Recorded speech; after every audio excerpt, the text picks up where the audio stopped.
жашы жете элек өспүрүмдөргө карата сексуалдык зомбулуктун алдын алуу деп аталат. Тилекке каршы бул көйлөйдө өсүп жатат, статистика өсүп жатат.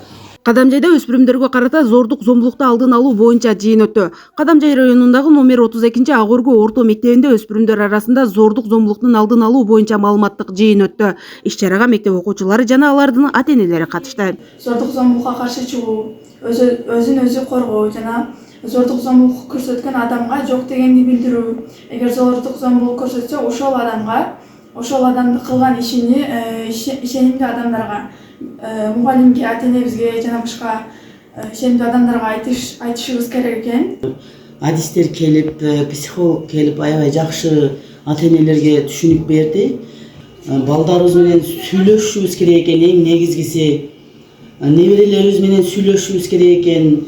Каердесиң, кантип атасың, сабакта кандай эме алып атасың, мугалимиң эмне деп сүйлөдү, жаныңдагы досторуңдан кандай мамиле көрүп атасың, бүт бардыгын биз сүйлөшүп, балдарыбыз менен баарлашып турушубуз керек экен. Бул иш-чара облустук бийлик, Кадамжай райондук билим берүү бөлүмү жана Бириккен Улуттар уюмунун Калк фонду биргеликте уюштурган. Жыйын облустун башка район шаарларында да өтөт. Жыйында гендердик эксперт жана психолог Гулбарчин Жумабаева катышуучуларга өспүрүмдүн укуктары, зомбулуктан коргонуу жолдору жана ата-энелердин ролу тууралуу түшүндүрмө берди. Эч качан жашырбаш керек, ачык айтыш керек. Зомбулуктуу аракеттер башталганда эле айтыш керек. Кыргыз тилинде, анан коштолгон реалдуу окуялардан видеороликтер да кыргыз тилинде болгон. Анан кыздар аябай жакшы кабыл алышты, суроолорун беришти, талкуулар болду. Ойлорун ачык айтып бөлүшүп атышты. Кечөөнү Окна мектебинде да болгон. Ал жакта да ойлорун ачык айтып, анан көп маалыматты билчүмөс элек, коопсуздук эрежесин билчүмөс элек. Бул биз үчүн биз жашоодо колдонушубуз керек экен деген пикир менен кыздар тарашты.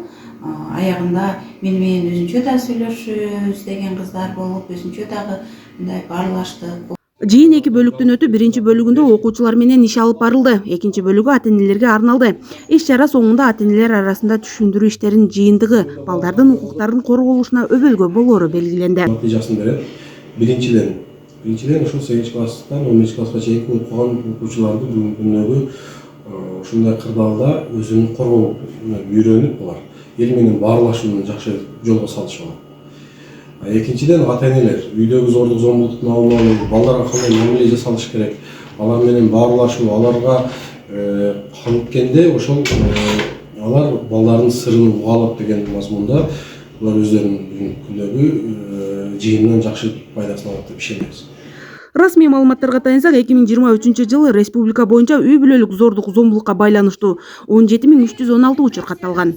Бул 2022-жылга салыштырмалуу 4212 учурга көп. Ажамал Мурзадолат кызы, Салам медиа, Баткен.